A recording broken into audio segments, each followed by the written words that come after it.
Narito ang mga pinakamainit na balita ngayong tanghali. DPWH Secretary Vince Dizon at Baguio City Mayor Benji Magalong nag-inspeksyon sa ilang flood control projects sa La Union. Natuklasang hindi pa tapos kahit deklaradong completed na. Vice President Sara Duterte personal na dumalo sa budget deliberation ng Office of the Vice President sa Kamara.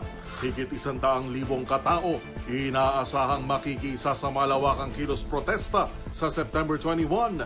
PNP at AFP nakaalerto. Sa MBC TV correspondents, hinihinalang gun runner arestado sa Kabangkalan Negros Occidental. Sa MBC TV Sports, Filipina 5 kabilang sa Group A ng unang FIFA Futsal Women's World Cup 2025. At sa Showbiz Pater, Edu Manzano may kwelang patama na naman sa gitna ng mga isyu ng korupsyon kasabay ng kanyang 70th birthday.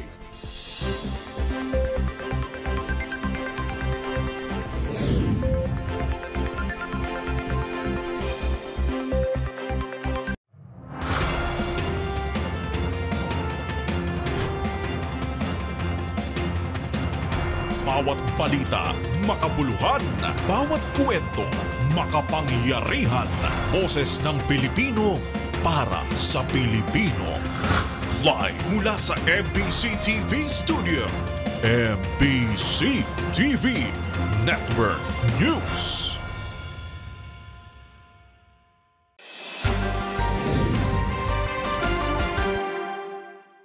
Pilipinas, una sa ating mga balita. Magkasamang sinuri ni DPWH Secretary Vince Dizon, ICI Special Advisor at Investigator at Baguio City Mayor Benjamin Magalong ang ilang flood control projects sa La Union. Ang ilan sa mga nasilip na proyekto, minarkahan umanong completed kahit hindi pa naman talaga tapos. Ang mga detalye ibabalita ni Rovic Manuel.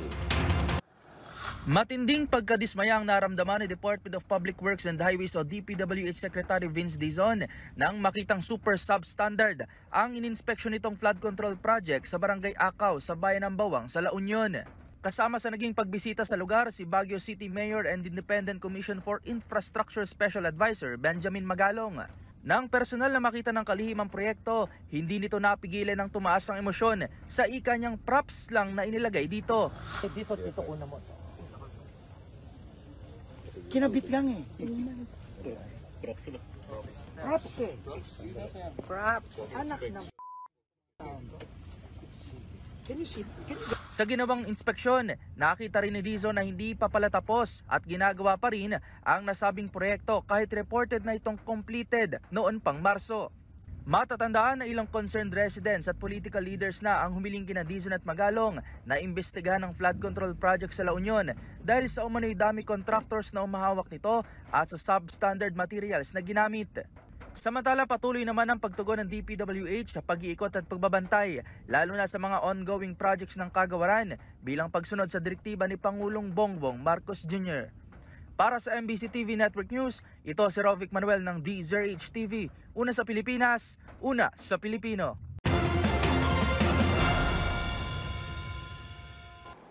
Sabay na naghain ng reklamo ang pamunuan ng Department of Public Works and Highways o DPWH at Land Transportation Office o LTO laban sa dalawa sa binansagang BGC Boys o Bulacan Group of Contractors kaugnay ng peking o paggamit ng peking lisensya para makapuslit at makapagsugal sa kasino.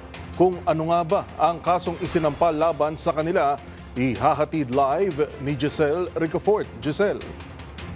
Yuwel, kinasuhan na ng Department of Transportation at ng Land Transportation Office ang dalawa sa tinaguriang BGC Boys o Bulacan Group of Contractors dahil sa paggamit ng taken driver's license para makapasok sa kasino na nabunyag sa gitna ng investigasyon ng Senado sa flood control scandal.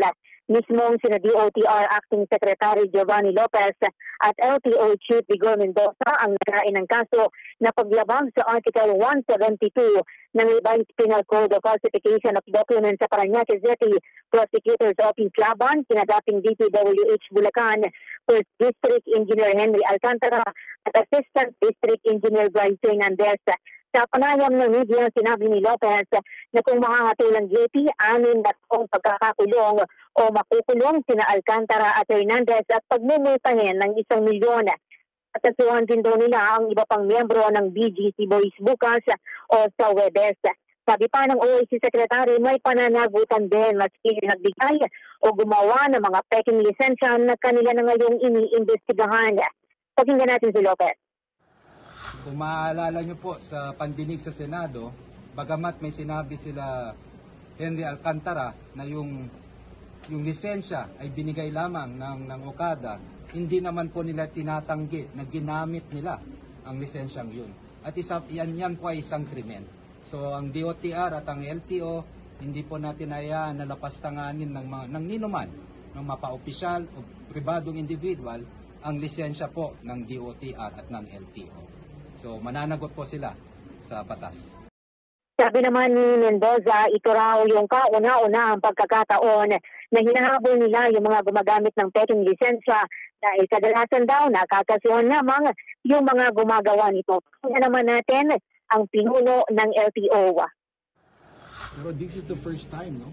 Kadalasan ang nasasampahan na kaso yung gumagawa. This is the first time that we are running after yung gumagamit ng lisensya. They're equally liable under the law upon instructions of Secretary Lopez. Kaya tayo nagsasapan ito. This is unprecedented.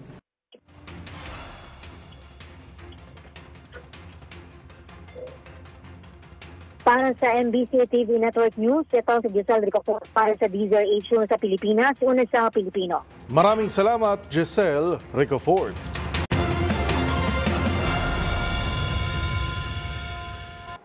₱48 milyong na naging 28 milyong piso pa.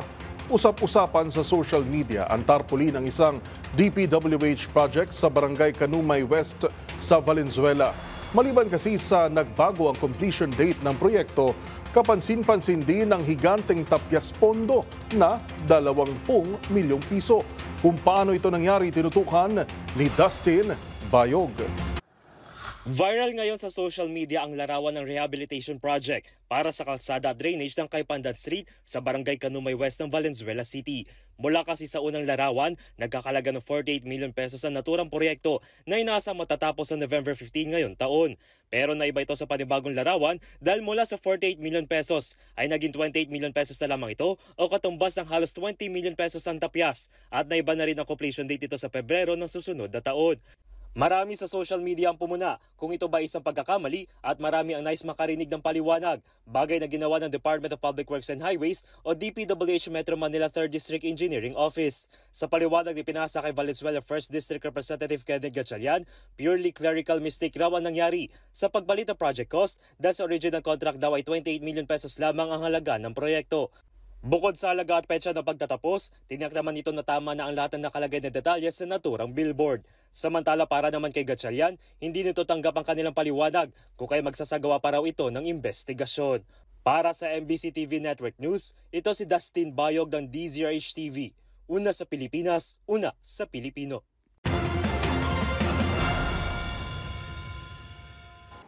Last woman standing. Yan ang peg ni Vice President Sara Duterte na mag-isang humarap sa House Committee on Appropriations kaugnay ng budget deliberations para sa Office of the Vice President. Depensa ng bise, hindi galing sa kaban ng bayan ang kanyang foreign travels. Ang pinakahuling detalye ng pagdinig o ng detalye sa Kamara, ibabalita live ni Milky Rigunan. Miss Milky. Well, isang kalmadong Vice President Sara Duterte ang humarap sa mga miyembro ng House Committee on Appropriations para sa 2026 budget deliberations ng kanyang opisina. Sa budget deliberation, pumayag si VP Sara na matanong ng dalawang miyembro ng minority na sina ACT Teachers Party List Representative Antonio Tino at Kabataan Party List Representative Rene Co. Sa interpellation ni Tino, gusto nilang idetalye ni VP Sara kung paano ginamit ang pondo ng OVP kabilang ang pondo sa mga biyahe nito sa abroad. Paliwanag ni VP Sara, ang kanyang biyahe pinapayagan ng Office of the President sa pamagitan ng aprobadong Travel Authority. Sa biyahe, sinabi ni VP Sara, pinapayagan ng AFP na 3 hanggang 4 na securities tuwing na biyahe, pero siya ang nagdesisyon ng 2 lamang.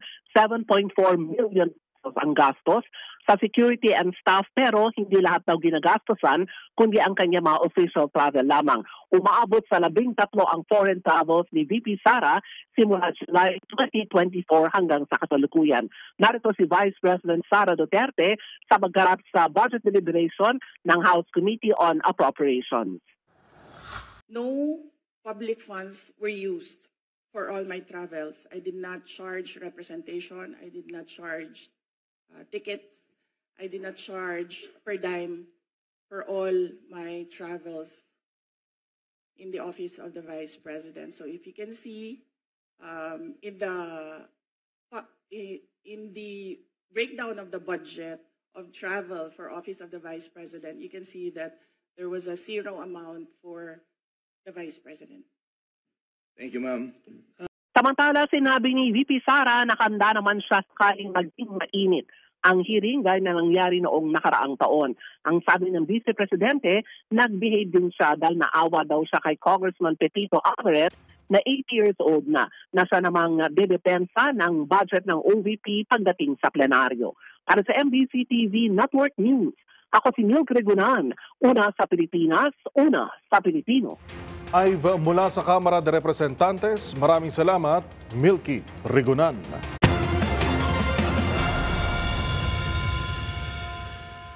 Samantala, tinatayang papalo sa higit 100,000 katao ang makikisa at dadagsa sa malawakang kilos protesta laban sa korupsyon sa Luneta at EDSA sa darating na linggo.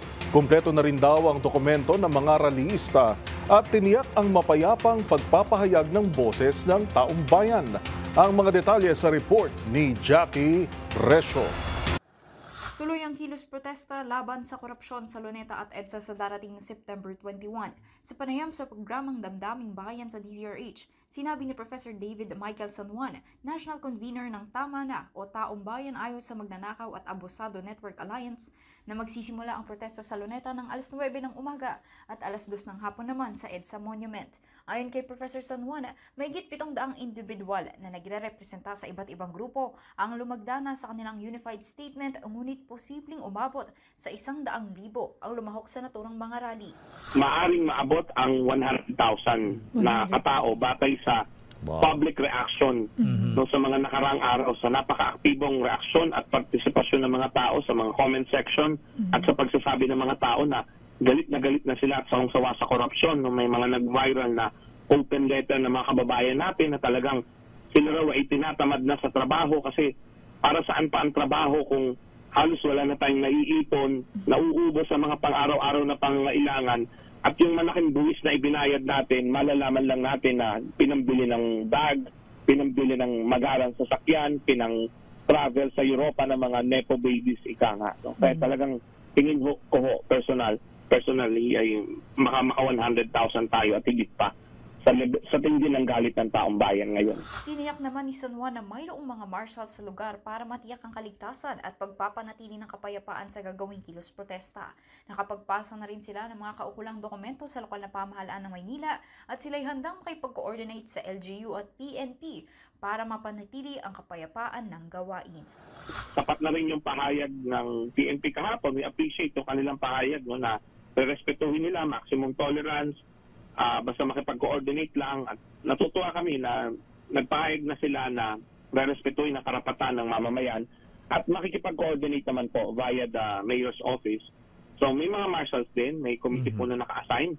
At bukas, tama po, no, Miyerkules bukas, may separate po tayong press conference alas 10 ng umaga na ipapaliwanag natin sa ating mga kababayan ano ang dadalhin, ano ang mga dapat at hindi dapat gawin habang papunta sa protesta at habang nandoon na sa Luneta. Para masigurado na maayos, payapa at saktong pagpapahayag ng galit at paghingi ng aksyon ang gusto nating mangyari at walang magkakasakitan. Para sa MBC TV Network News, ito si Jackie Resio ng DZRH, una sa Pilipinas, una sa Pilipino. Sa kaugnay na balita, nakaalerto na rin ang puwersa ng pambansang pulisya at Armed Forces of the Philippines sa ikinakasang malawakang kilos protesta sa September 21 o araw ng linggo. Ang kanilang mga paghahanda tinutukan ni Edniel Parosa.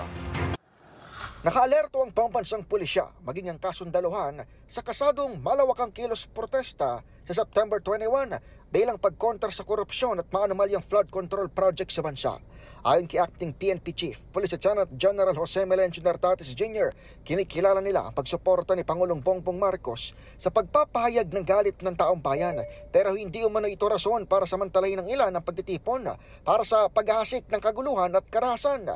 Kaugnay nito, sinabi ni PNP Public Information Chief, Police Brigadier General Randolph Tuanyo, na kasadong muling magtaas ng full alert ng NCRPO kahit na walang nakikitang banta ang Manila Police District. Sa Luneta kasi sa Maynila, nakatakda ang malaking programa habang may inaasahang ding demonstrasyon sa EDSA. Please gagamitin natin yung the same formula na kung saan ito ibinigay ni SID. Nasa tingin po na natin is naging effective naman po. Titignan po natin yung level ng threat. Pero katulad po na nabagay ko sa inyo, wala po na tayong natatanggap na anong pong banta.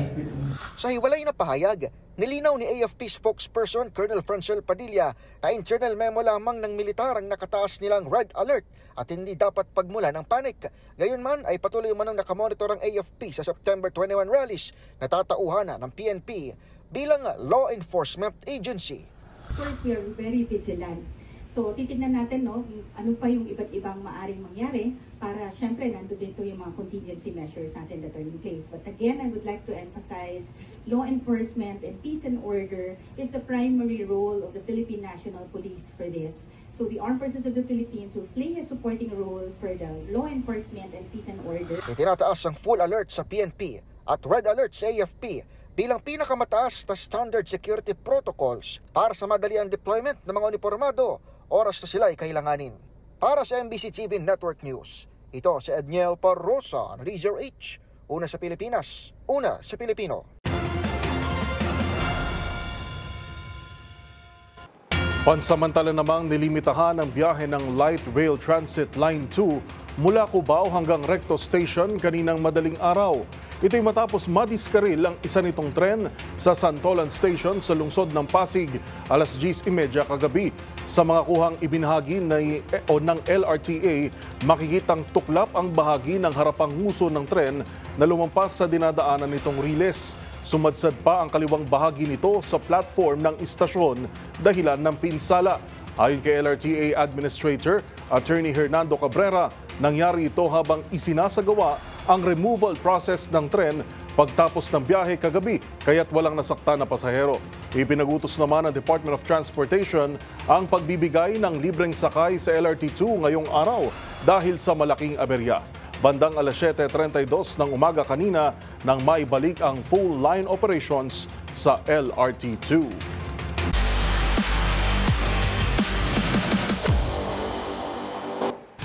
Ilang buwan na lamang ay muli na namang gagawa ng kasaysayan ng Pilipinas sa mundo ng sports bilang host ng kauna-una ang FIFA Futsal Women's World Cup 2025. At sa ginanap na draw kahapon, kabilang ang Filipina 5 sa Pool A kasama ang Poland, Morocco at Argentina. Ang mga kaganapan sa draw sa report na ito.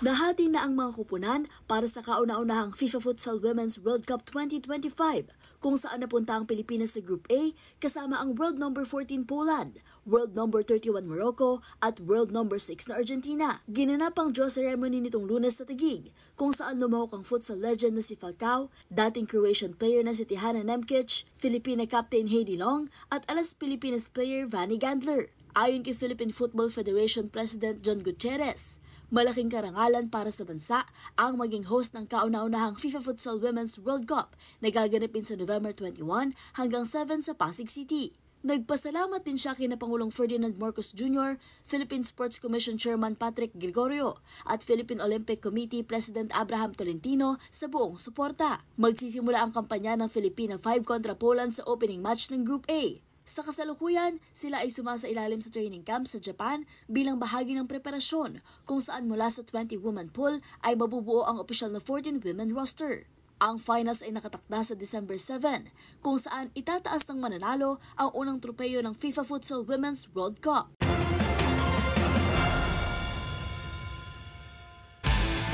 Sa aming pagbabalik, Mondo Duplantis muling bumasag ng world record sa pole vault. Manatiling nakatutok sa MBC TV Network News.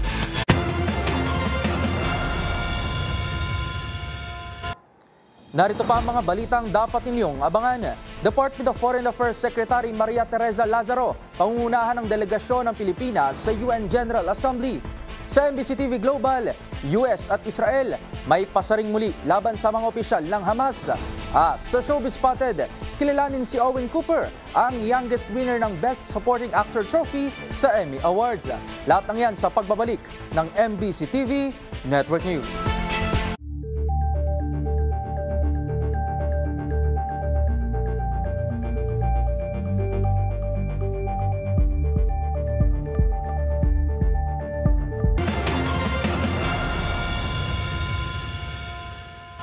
Matapang na nagbanta si Senator Robin Padilla na magbibitiw bilang mambabatas kaugnay ng kahihiyang sinapit nito ng akusahang gumamit ng dirty finger habang umaawit ng lupang hinirang. Hinaing ni Padilla wala man lang daw sa kanyang mga kasamahan ang nagtanggol sa kanya matapos mag-viral ang video. Magbabalita si Raymond Dadpaas. Nang gagalaiti kahapon na tumayo sa Senate plenary si Senador Robin Padilla upang iparating ang kanyang reklamo na wala man lang nagtanggol sa kanya sa report na lumabas sa isang online news portal na siya ay naka-middle o dirty finger habang sila ay kumakanta ng lupang hinirang. Ang terminong kanyang ginamit ay nagngangat-ngat. Sinita nito ang pamuno ng Senado dahil nung nagkaroon umano ng chismis sa kanyang opisina ay agad nag-imbestiga ang Office of the Sergeant at Arms o OSAA at ibinigay sa media ang kanilang report. Ngunit nang naging viral ang storya sa kanya ay wala man lang nagtanggol sa kanya kahit isa dahil alam naman daw nilang hindi niya gagawin ang pag-dirty finger. Paliwanag ni Padilla, point finger o hintuturo ang kanyang ginagamit na banal para sa kanilang relihiyong Islam na ibig sabihin ay iisang Diyos. Dahil dito ay nagbantay itong mag-resign kung dahil lang sa politika. Ngunit wag lang daw idamay ang kanyang relihiyong Islam sa mga batikos laban sa kanya dahil nakahanda itong magpakamatay para dito. Ang tanong ko po, meron po ba tayong tinititigan sa tinitingnan dito? Kasi napakabigat po ng akusasyon na ito sa harapan po ng ating bandila. Ako po yung magngangat-ngat. At gusto ko pong ipaalam sa ating mga kasama, kung politika lang, handa po ako mag-resign. Pero pagka-religion ko po ang pinag-usapan, kahit sino sa inyo, kung ano gusto nyo, wala pong problema. Pero wag pong religion ko. Hinihingi ko po, wag pong religion ko, mahal na tagapangulo. Dahil ito po yung malaking kabastusan sa amin. Ito po ang sinisip na ko po. Ito po'y nag-iisang Diyos. Dito po nakasalalay ang aming pananampalataya. Handa po kaming magpakamatay para dito. Sana po wag pong gamitin ito para siraan ako. Dahil sinasabi ko po, mahal na tagapangulo, kung gusto niyo ako mag-resign, ngayon na kung gusto ninyo. Wag niyo akong siraan. Si Senate President Tito Soto nang humingi ng paumanhin sa kanya sa pagsasabing kanyang tinignan ang larawan at hintuturo naman talaga ang kanyang ginamit at hindi ang kanyang dirty finger. Payo ng Pangulo ng Senado ay patawarin ng online news portal na gumawa ng storya laban sa kanya. Para sa MBC TV Network News, ito si Raymond Dadpaas ng DZR Rates, una sa Pilipinas, una sa Pilipino.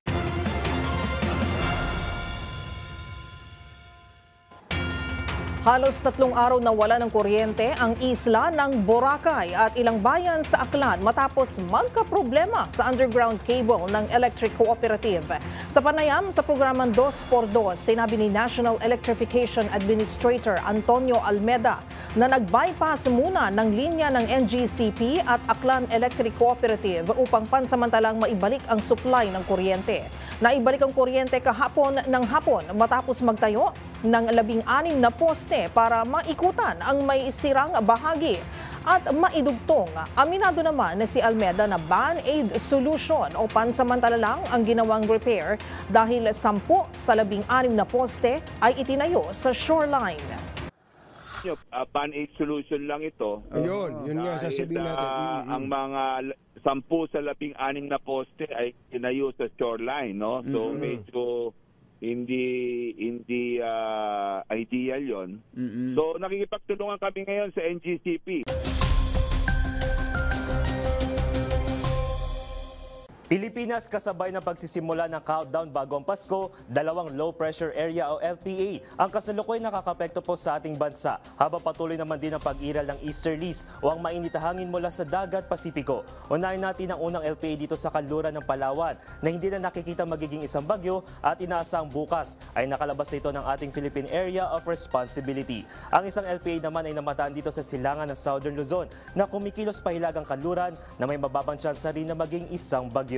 Ang mga trough o extension po ng 2 LPA ang siya po magdadala ng mapag-ulan sa halos buong bahagi ng Luzon at Visayas. Samantala sumasabay rin dito ang pag-iral naman ng easterlies dito sa hilagang bahagi ng bansa na magpapaulan naman sa Cagayan Valley Region. Habang dito naman sa Zamboanga Peninsula, Northern Mindanao, Barm at Soc-Sargen ay makararanas din po ng pag-ulan dulot ang posibleng pagbalik ng epekto ng hanging habagat o southwest monsoon. Manatili po umantabay sa weather update ng Pag-asa para sa pagbabago ng ating panahon at dito sa DZRH. Ako po, si Dustin Bayog ng DZRH TV, una sa Pilipinas, una sa Pilipino. Normal lang makaranas tayo ng stress dahil sa napakaraming dahilan at isang paraan nga para ito ay mawala ay ang saglit na pagtakas dito o pagre-relax. Pero alam nyo ba na may isang paraan pa na maaaring makatulong sa ating mental health at maging sa ating buong kalusugan? Yan ang simpleng paglalakad sa lupa ng nakayapak. Alamin na dis, ano nga ba ang benepisyo ng tinatawag na grounding? Ang grounding o ang tinatawag ring earthing ay ang paghiga o paglalakad sa lupa, tubig o maging sa damuhan ng nakayapak o nakapaa. Sinasabi sa ilang pag-aaral na sa pamamagitan nito, kinokonekta natin ang ating katawan sa natural electric charge ng Earth kung saan ang electrons ay naa-absorb natin.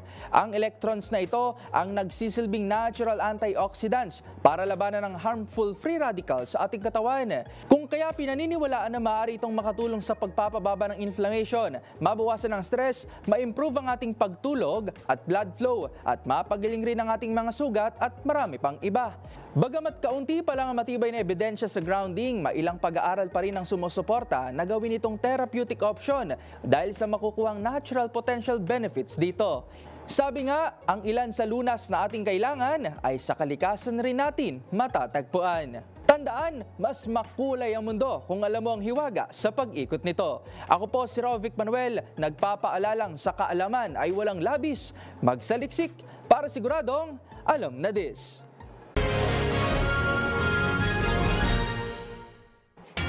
May pasaring si Israeli Prime Minister Benjamin Netanyahu sa mga opisyal ng Hamas habang naggaganap ang muli nilang pagpupulong sa Qatar. Samantala, bibigyan muli ng indefinite 90-day extension ang operasyon ng social media app na TikTok sa Amerika. Ang mga detalye tinutukan sa Global Headlines Report ni James Galange.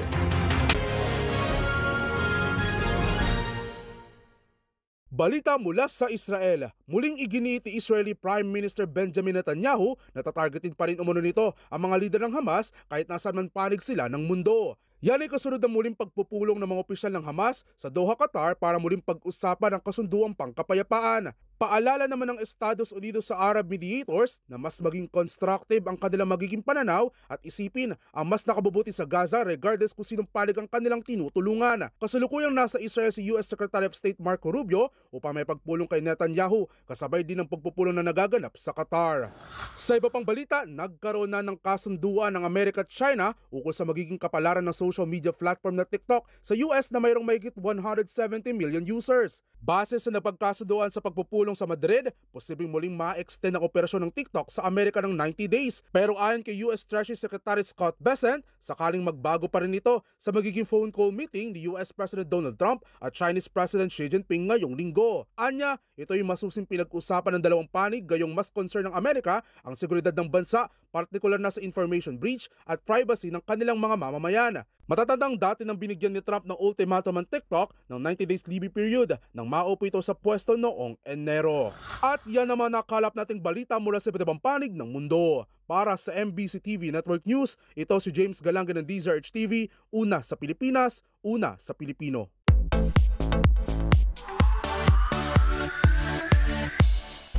Nagsama-sama mga bigaring celebrities sa nagdaang 77th Emmy Awards at doon isang historic achievement ang nakamit ng 15 anyos na British actor. Ang trophy na nasungkit ni Owen Cooper at trending red carpet moments, narito sa aking showbiz report.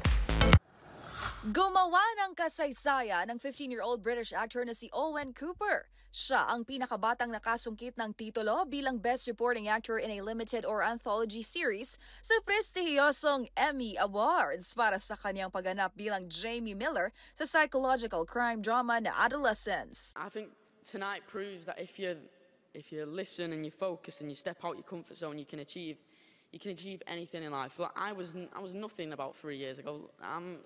I'm here now, so it may have my name on this wall, but it really belongs to the people behind the camera and Stephen and all the cast. So bukod dito, 7 parangal din ang nasungkit ng Adolescence, kabilang ng Outstanding Limited or Anthology Series, gayon din ang Outstanding Directing and Cinematography for a Limited or Anthology Series.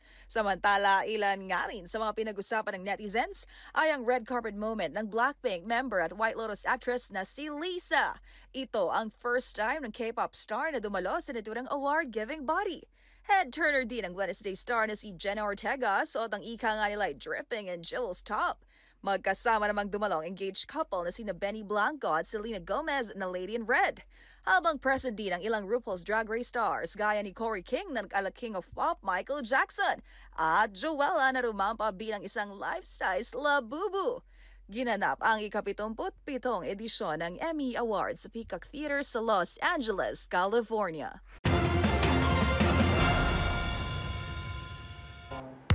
At sa aking pagbabalik, aktor na si Edu Manzano may patama na naman sa mga korap sa gobyerno kasabay ng kanyang 70th birthday celebration. Kung ano yan, abangan po natin dito lang sa MBC TV Network News, BRB.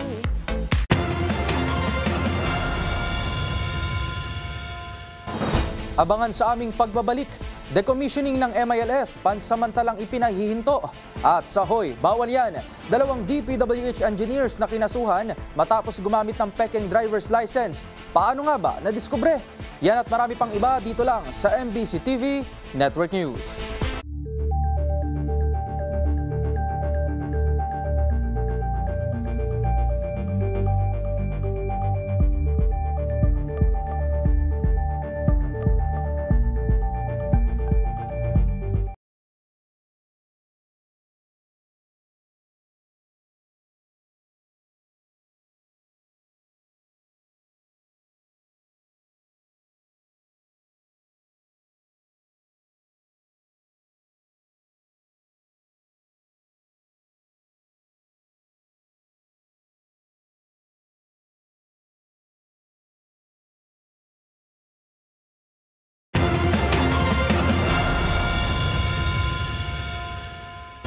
Sa pagpapatuloy ng ating balitaan, sa kulungan ng bagsak ng isang hinihinalang gun runner na nasa kote ng mga otoridad sa isang operasyon sa Kabangkalan, Negros Occidental. Yan at ang iba pang rumarapidong balita mula sa probinsya, hatid ng iba't ibang istasyon sa ilalim ng MBC Media Group.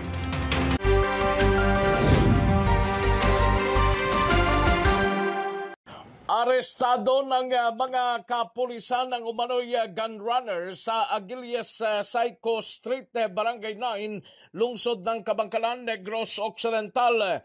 Ang suspect kinilala lamang na si alias Imar, 35 anyos, residente ng Ilog, Negros Occidental, matapos nahuli na sa pagbibinta ng umano'y 4 na barel sa isang police pusher buyer na recover sa kustodiya ng suspect ang isang 30 caliber Garand rifle, isang 5.6 caliber revolver at dalawang 38 caliber revolvers. Ang operasyon ay sinagawa ng Criminal Investigation and Detection Group o CIDG lungsod ng Bacolod Field Unit matapos na link sa gun running activities sa Negros Occidental. Para sa MBC TV Network News, ito si RH46 Rex Cantong para sa DZRH, una sa Pilipinas, una sa Pilipino. Balita mula sa Mindanao. Sa isang pagtitipon ng mga pamilya at mga commanders ng BF-MILF sa Camp Tarapanan kung saan binigyang pagpupugay at pagkilala ang namayapang founder ng MILF na si Sheikh Salamat Hashim, inihayag ni MILF Chairman and UBJP President Alhaj Murad Ibrahim na ipinahihinto muna nito ang ongoing decommissioning process para sa MILF combatants. Ang mga nakikitang kadahilanan ni former BARM ICM Alhaj Murad Ibrahim ay ang mabagal umanong implementation ng Sustainable Livelihood Programs at social interventions na patuloy na hinihintay ng mga decommissioned MILF combatants. Sa usaping ito, tinatawagan ng pansin ni Chairman Ibrahim ang tanggapan ng Office of the Presidential Advisor on Peace, Reconciliation and Unity o PAPRO na pinamumunuan ni Secretary Carlito Galvez Jr. dahil sa mga hindi pa nakukumpletong implementation ng mga mahalagang provisions ng Comprehensive Agreement on the Bangsamoro o CAB. Partikular ang usapin sa reintegration ng mga former combatants sa buhay sibilyan. Ayon pa rin kay Chairman Ahod Alhaj Murad Ibrahim, ang mga kasalukuyang assistance and programs na nauna nang inimplementa ng pamahalaan ay hindi umano sapat na ma-address ang basic needs ng pamilya ng mga decommissioned fighters, kabilang na ang mga inaasahang livelihood, education o scholar program at access para sa social services tulad na lamang ng medical assistance at iba pa. Babala ni Chairman Ibrahim dahil sa mabagal na proseso ng pagtupad ng commitment ay ang unti-unting pagkakawala o mawawala itong tiwala ng MILF combatants sa peace process. Sa pahayag naman mula kay DJ Farouk Mangodadatu ng District 4 Maguindanao del Sur, ramdam niya ang mabagal na proseso ng pagtupad ng peace process at kaisa siya at ang kanyang pamilya sa hakbangin at panawagang ito ni MILF Chairman and UBJP President, former ICM Ahod Alhaj Murad Ibrahim. Para sa MBC TV Network News, RH19, June Dimakutak, MBC. Ititigil na ng LGU Katarman ang pagtanggap ng prangkesa sa mga tricycle ng Katarman o tricycle operators and drivers transport simula sa susunod na taon 2026. Kasunod ito na sa isinumitid na Local Public Transport Route Plan sa LTFRB kung saan papalitan ng mga tricycle ng sasakyan.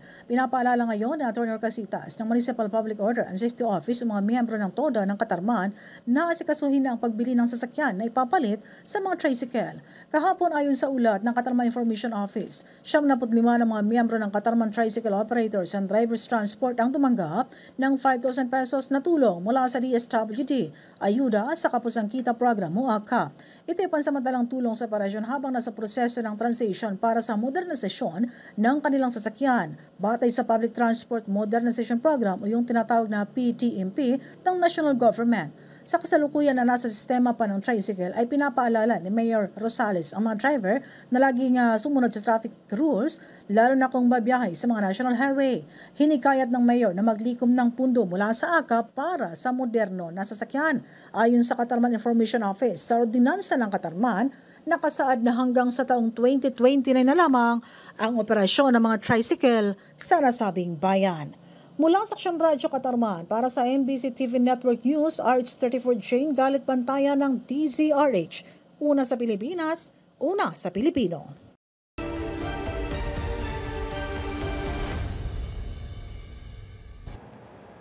Sa kaliwat ka ng revelasyon sa Kongreso kaugnay ng maanumalyang flood control projects ng Department of Public Works and Highways, dawit na rin sa investigasyon ang hinihinalang pagsusugal ng ilan sa mga opisyal nito.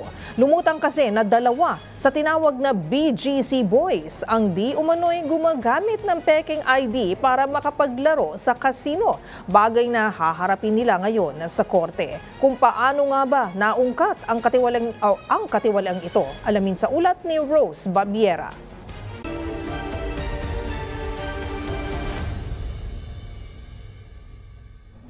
Ipinatatawag na ng Department of Transportation o DOTR ang dalawang engineers ng Department of Public Works and Highways o DPWH na lumalabas na dawit sa sugal, gawaing ipinagbabawal sa mga opisyal ng gobyerno. Isa ito sa mga lumutang na issue kasabay ng investigasyon ng Senate Blue Ribbon Committee sa malawakang korupsyon sa flood control projects sa bansa. Sa mga larawang ito makikita ang dalawang sangkot na engineers na nagtatago sa mga alias na Joseph Villegas at Marvin de Guzman, mga pangalan na pawang hindi rehistrado sa ilalim ng Land Transportation Office o LTO. Paglabag ito sa Article 171 ng Revised Penal Code o ang falsification of public, official or commercial documents, kung saan pwedeng maparusahan ang lalabag dito ng presyon mayor o pagkakakulong ng 6 hanggang 12 taon. May kalakip din itong multa na hindi bababa sa 5,000 piso depende sa bigat ng krimen. Pasok dito ang mga pampublikong opisyal at empleyado na ginagamit ang kanilang posisyon upang manlamang sa kapwa. Ayon pa sa Civil Service Commission, mahigpit na ipinagbabawal ang anumang uri ng pagsusugal, pisikal man o online, sa mga opisyal ng gobyerno at sino mang mapatunayang lalabag dito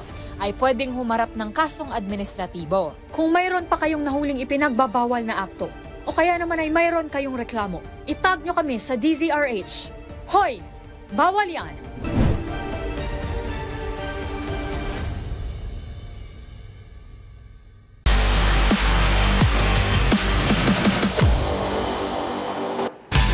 Muling itinaas ni Mondo Duplantis ang pamantayan sa pole vault matapos makapagtala ng bagong world record. Ito lang ay 14 na beses na nabasag ng pambato ng Sweden ang kanyang sariling talang record. Narito ang report. Muling pinatunayan ni Mondo Duplantis ang kanyang paghahari sa pole vault matapos basagin ang world record sa 14 na pagkakataon sa pamamagitan ng pag-clear ng 6.30 meters Lunes ng gabi. Sa kanyang ikatlong dekada, nakuha ni Duplantis ang talon sa gitna ng sigawan ng crowd sa National Stadium. Nakuha na ni Duplantis ang ginto bago pa man ang record jump matapos ipangat ang bar ng 1 sentimetro, higit sa 6.29 meters na kanyang naiset pa sa Budapest noong nakaraang buwan. Nagtapos naman sa pilak ang Greek na si Emmanuel Karalis na siyang nag-iisa ring nakalundag sa 6 meters, habang ang Australianong si Curtis Marshall ay muling nagtala ng kanyang personal best na 5.95 meters upang makuha ang bronze.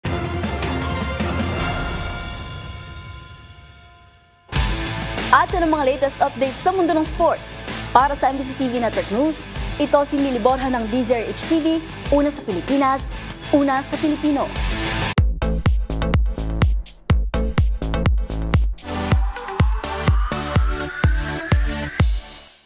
Sa gitna naman ng isyu ng korupsyon, patuloy din ang pakikiisa ng mga taga-showbiz sa pangangalampag sa mga nasa gobyerno. Isa na nga po riyan si Edu Manzano na mayroon na namang panibagong AI-generated photos bilang patama. And this time, birthday edition ala Engineer Edu.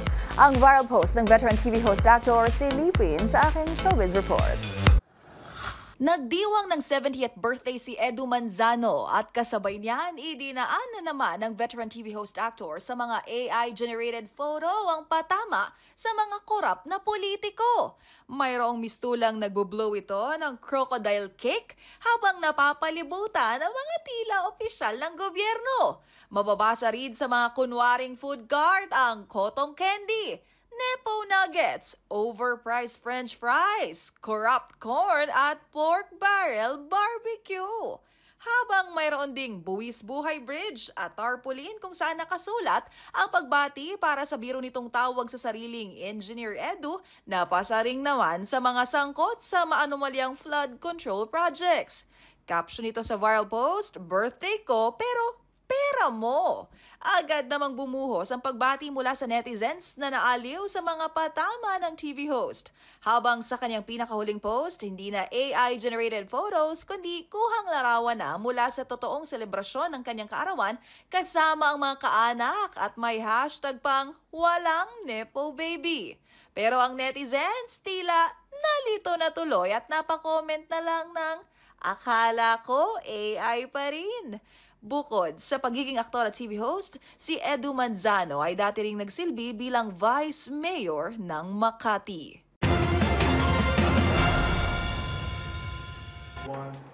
Para sa MBC TV Network News, ito po ang Showbiz Angel ng DZRH TV, una sa Pilipinas, una sa Pilipino.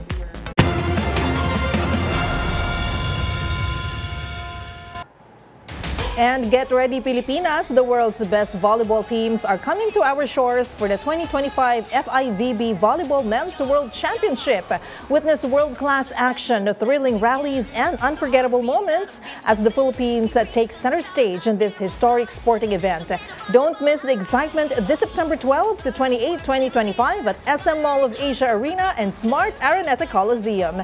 Get your tickets at www.philippines.wch2025.com, smtickets.com, or ticketnet.com.ph. MBC Media Group is one of the official media partners of the World Championship event.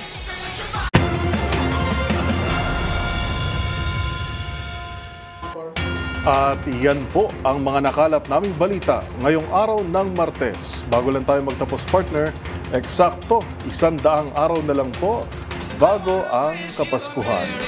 Ito po si Yuel Reyes.